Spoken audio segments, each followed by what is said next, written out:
ng problema. Tutol po ba kayo sa pagsasamahan namin? Hindi po ba kami bagay para sa isa't isa? Hindi na po ba kami makikita pang muli? May nagbigay ng limos sa akin sa simbahan. Sayang nga hindi ko siya naabutan para makapagpasalamat man lang sana. Ang bait po ng taong yun. Sigurado po. Parati po siyang pinagpapala ng Diyos. Blanca, ayos lang ba kung tawagin kitang anak? Tuwing nakikita kita, naalala ko yung nawawala kong anak. Buisit ka magbata. Ubus na pasensya ko sa'yo. Manda ka sa akin. Ay, Lolo! Sino? Lola! O bakit, Luna? Hindi ako alala si Ate Blanca. O ano naman tungkol sa Ate Blanca mo? Parang may nakamdaman po kasi ako hindi maganda. Ano yun?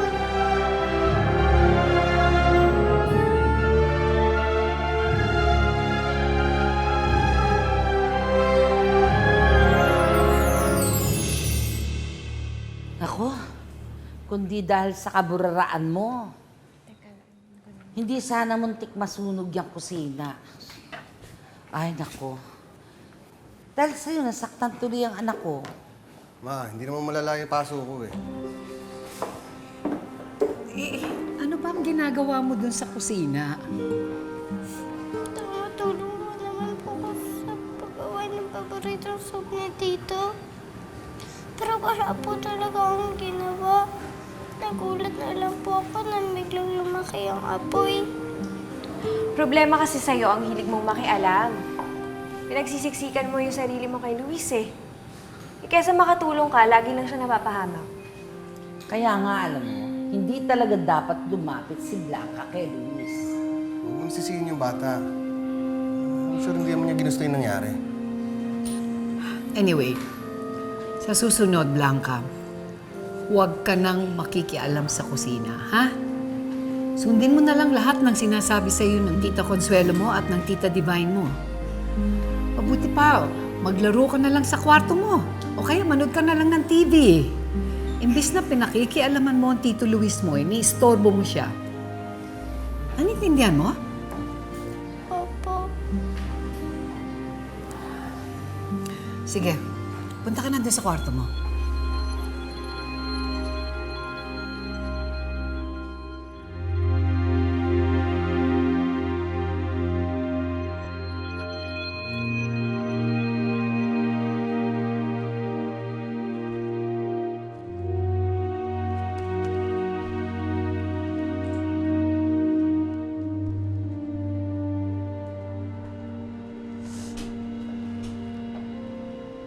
Huwag mo nang aksayahin ang luha mo. Dahil walang maaawa sa'yo. Dahil wala kang kakampi sa bahay na to. Buti ka nga sa'yo. Arte-arte mo kasi. Di ka marunong makibagay. Kung yung pamangking ko na lang kasi inampo ni Madam, edi sana wala kaming problemang ganito. Dahil magiging mas mabuting ampon siya kaysa sa'yo.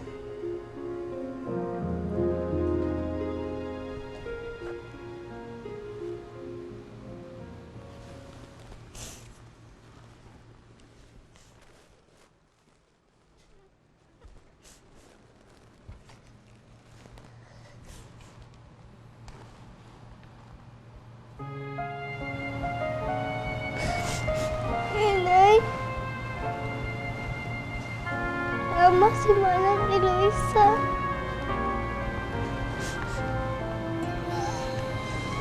Ayaw nila sa akin. Inay. Luna. Saan nandito kayo? Kayo lang ang kakampi ko. Kayo lang ang nagmamahal sa akin.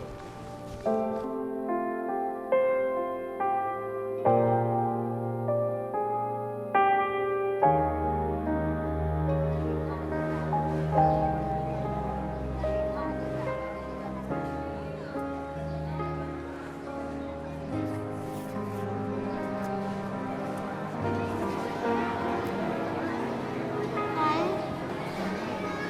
bakit parang may problema po ba?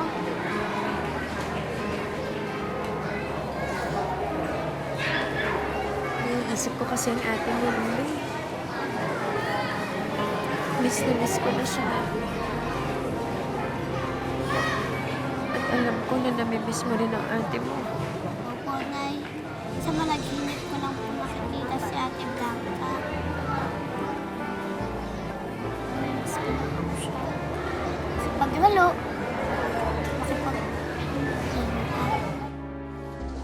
Kawawa naman si Blanca. Sobra naman yung parusa ni Tita Priscilla. Wala namang kasalanan yung bata eh. Ako lumapit sa apoy kaya napaso ako. Huwag mo na siyang ipagtanggol. Child is a walking menace. She deserves every punishment that she gets. Ba't bang init-init ng ulo mo doon sa bata?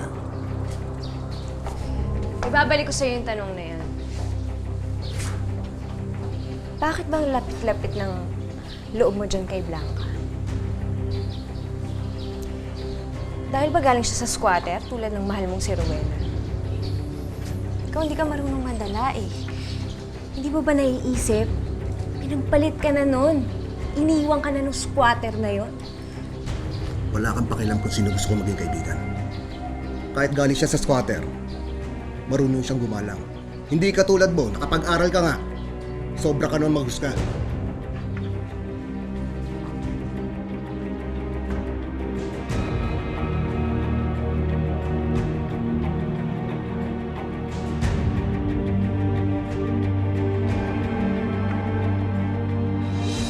Anak, pasensya ka na ha. Pasensya ka na kung wala na tayong magawa. Pero naman po na eh. Punta po tayo sa mansyon. Tapos, makikita po natin si Ate Blanca. Tapos, pipinsi tayo na sila. Anak, hindi naman kasi ganun kadali yun eh. Nangako ako kay Ma'am Priscilla na papabayaan na natin ang Ate Blanca mo sa kanila. Pero, Nay, hindi ko po talaga kayang tumigil. Bilang kambal po ni Ate Blanca, iba po ang magkapatid, hindi po naghihiwalay. Ikaw po, kaya niyo po bang tumigil na naging nanay ni Ate?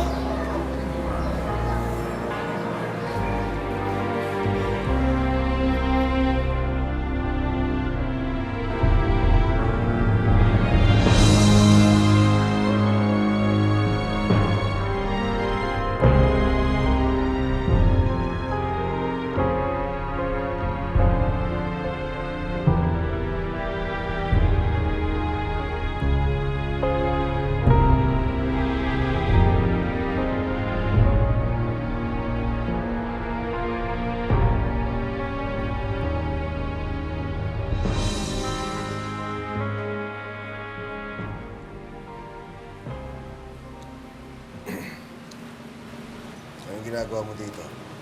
Gabing-gabi na. That's why I think it's perfect. Nobody saw me sneaking. Ano kailangan mo? Gusto ko lang kasi mag-apologize sa'yo sa ginawa ko kanina. Alam mo naman na ayoko nagagalit ka sa akin. That's why I wanted to make it up to you today.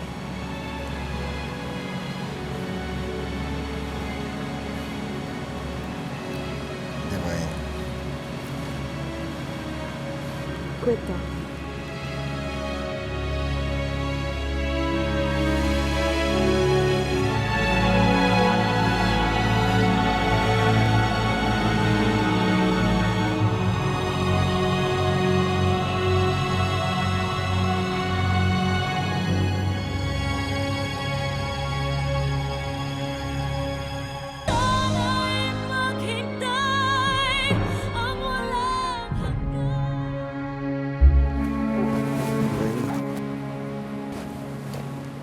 Mali itong ginagawa natin. Ano problema mo? Si Rowena na naman? Yun ba? Luis, kanta nga! Ayaw na nga sa'yo ng babae, pinagpalit ka na sa ibang lalaki, tapos ganyan ka pa rin? Hindi ko gusto ginawa sa akin ni Rowena. Galit ako sa kanya dahil iniwan niya ako. Pero hindi yun sapat na dahilan para gawin natin ito. Divine, hindi kita mahal.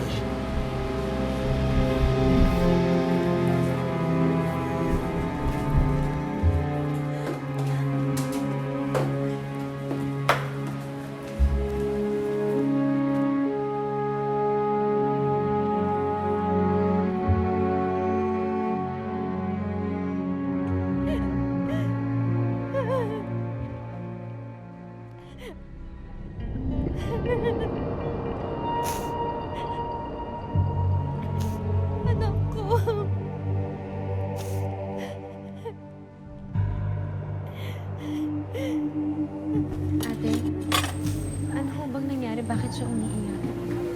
Iniwanan ng babae ang anak niya maghapon para mapalimos. Ayun, sobrang likot ng bata. May natapakang yero, kaya ayun, nadali ng tita niya. Hindi dapat kita iniwan! Hindi nangyayari sa'yo to kung hindi kita iniwan! Naku!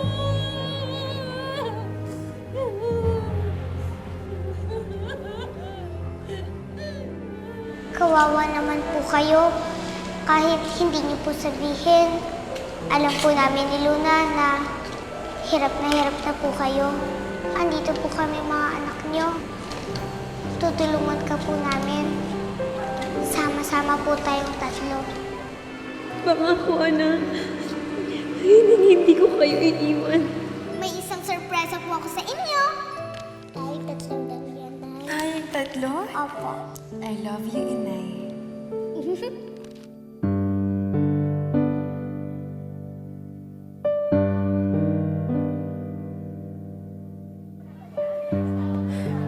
Luna, anak. Pupunta ako sa mansyon, ha? Pupuntahan ko ang Ate Blanca mo. Gusto ko rin po makita si ate. Anak, hindi sa pagkakataon to. Alam mo namang bawal tayong pumunta sa mansyon, hindi ba? Hindi ko pa nga alam kung paano ako makakapasok doon, pero gagawin ko na lang ng paraan. Pero kung sakaling magkagulo man, ayokong madamay ka pa. Kaya halika, doon ka na muna kay Aling Cecil, ibinili na kita sa kanya, ha? Sige po, Nay. Pakisabit na lang po kay Ate Blanca na gusto ko po siya, ha? Makakarating, anak. Halika na.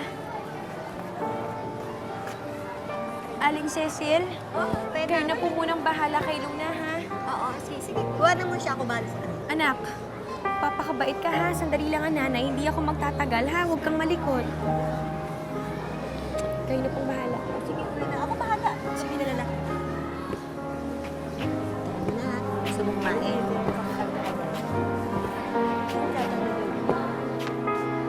Plato ba ba?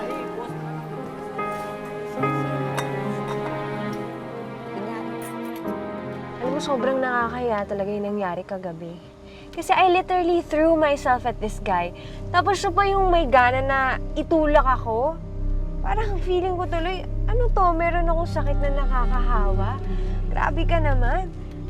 Kasi naman, been obsessing over this guy for too long. Kaya hindi mo na alam kung paano kilitin mga lalaki. Oy, wala sa akin ang problema for your information. Eh, sino naman ang may kasalanan? Yung squatic na Rowenang yon. Oo, eksakto. Alam mo kasi hindi ko talaga maintindihan. Si Luis, nung in love pa dyan sa babae na yan ang laging sagabal sa aming dalawa. Tapos ngayon naman galit na siya dito sa babaeng to. Ano, yan na lang lagi namin pag-aawayan? Araw-araw yan ang pinag-aawayan namin? Yeah.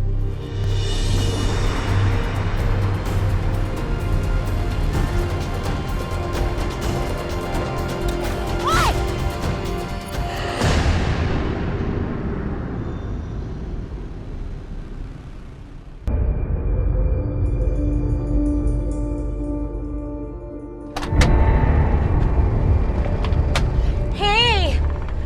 Medyo malayo pang mall dito. Why did we stop? Hoy! Teka lang What's happening? Hindi, nakita ko siya Nakita ko siya, hindi ako pwede magkamali. Nakita ko siya, naglalakad siya dito Are you high or something? Sino nakita mo? Anong meron? Hindi si Rowena, hindi mo ba siya nakita? Nakasaklay pa nga naglalakad dito kanina. Wow. Ayoko niyang tinira mo, hindi kape yan.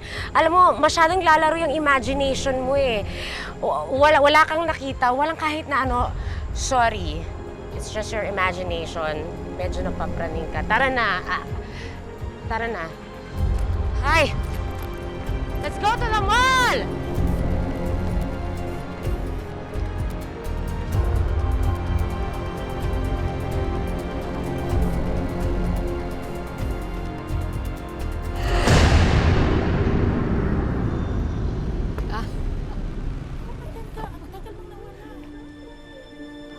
Excuse me.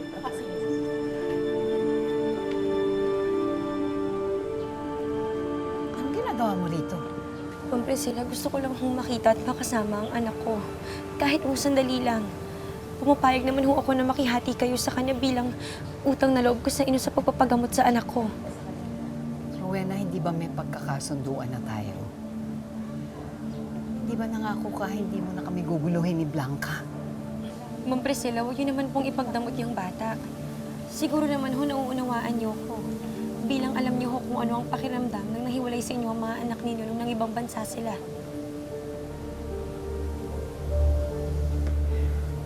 Mariba Rowena, huwag nga nating isasama sa usapan natin ang tungkol sa pamilya ko.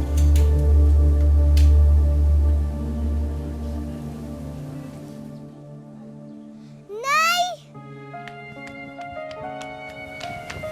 Blanca, Nay, sabi ko na nga po ba, hindi niyo ako makakalimutan eh. Ma'am Priscilla, maraming salamat po sa pagpayag niyo na pumunta dito ang nanay ko. Rowena, pagbibigyan kita sa pagkakataong ito. Pero itaga mo sa bato, ha? Akin si Blanca. At ayoko nang may kahati sa kanya.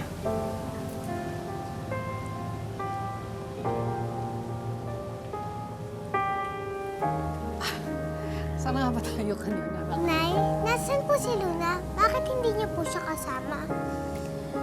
hindi ko na muna siya isinama, anak. Pero pinaparating niya sa'yo na miss ka na niya. Ate!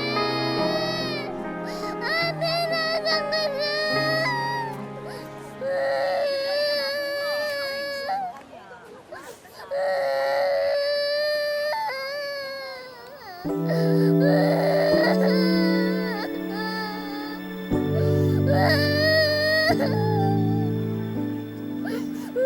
Bata, bakit ka umiiyak? Naiwalay po kami ng ate ko.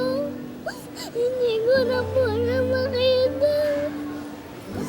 Saan mo siya huling nakita? Ewan ko po. Nalilito po ako. Ano po kung hindi ko na po makita ang aking ate? Paano po kung hindi na po makauwi sa kanila nanay? Sige, tutulungan kitang hanapin ang kapatid mo. Hana, huwag ka na umiyak. Sandali lang ha.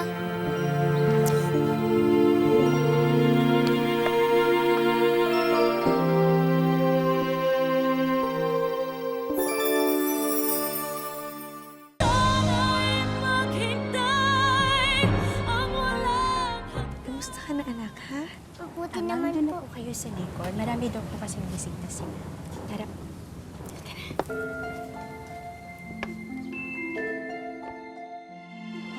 Nakita mo na ba yung ate ng kaibigan ko, Ani?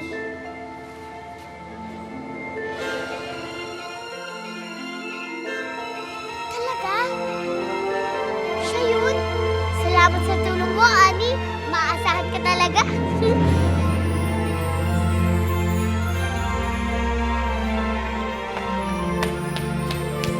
Alam ko na kung saan natin makikita ang ate mo.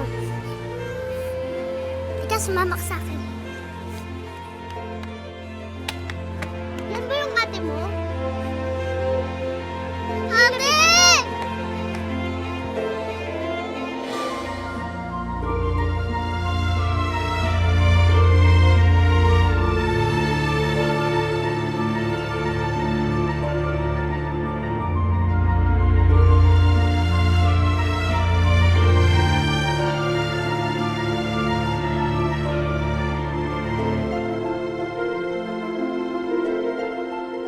Pahiram ko muna ito sa'yo si Barbara para may kasama ka dyan.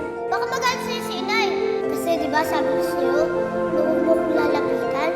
Anong gagawin ko? Alangan namang hayaan kitang magutom. Mapagalitan ako ni Nanay. Pero hindi ko matitiis na magutom ka dito. Hindi ko alam kung kakayanin ko malayo sa inyo. Mahal na mahal ko kayo ni Inay, Luna. babalik din ako sa inyo. Hindi na ulit tayo magkakahiwalay.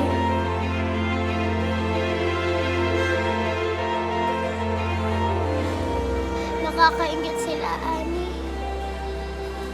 Nagkita na sila magkapatid. Sana kami ni Ate Blanca magkita ulit, no? Gusto ko na siyang makasama. Miss na miss ko na siya.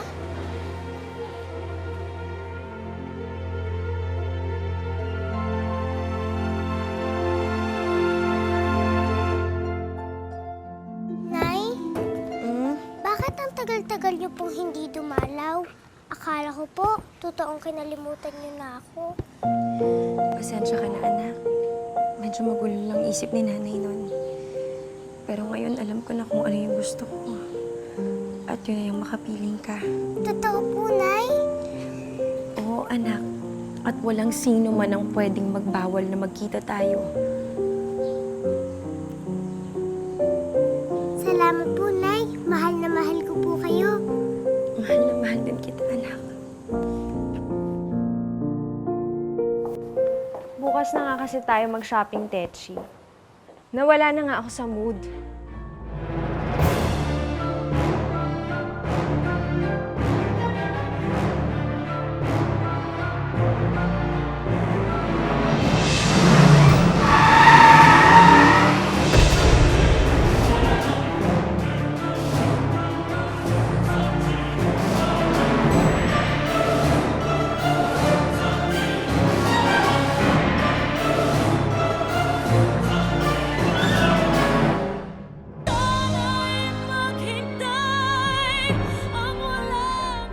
Di naman squatters area to, ah. Anong ginagawa mo dito? Ikaw napakawalang hiya mo. Ano ba talagang masamang hangin ang nagdadala sa'yo sa landas ko? Bakit hindi mo itanong yung sarili mo? Bilang ikaw naman ang may masamang ugali. Huwag mo akong sisimulan. Baka makita mong hinahanap mo. Hindi tumatalab sa akin ang pananakot mo, Divine. Nakalimutan mo na ba yung enkwentro natin? Gusto mo ba ng isa pa? Taas ng loob mo, ah. Kakalabanin mo ako. May saklay ka na. Lumpo ka na. Ano ba talagang ginagawa mo dito, ha? Sino nagpapasok sa'yo sa bahay na to? Nandito ako para dalawin ang anak ko.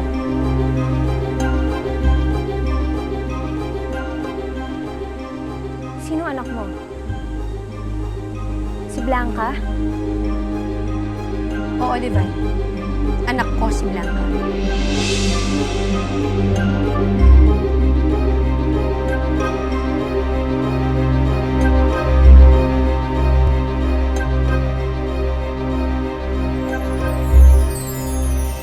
Nararamdaman ko yung nararamdaman mo dahil minsan nangyari na sa akin yan eh. Pero may usapan kami na kapag namimiss na namin ang isa't isa, titingin lang kami sa buwan.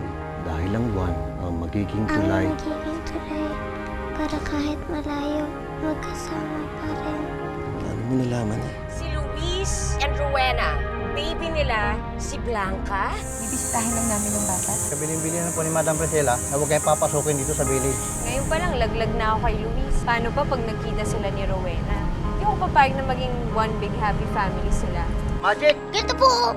Ibon yan! Hindi, aso po yan! Ruff, ruff, ruff! Anak, aalis na tayo dito. Sasama ka na kay nanay. Andito nga yung kidnapper. Pumunta ka na rito at baka makatakas pa. Sino makakatakas? Si Rowena. Yung kidnapper! Kinikidnap si Blanca!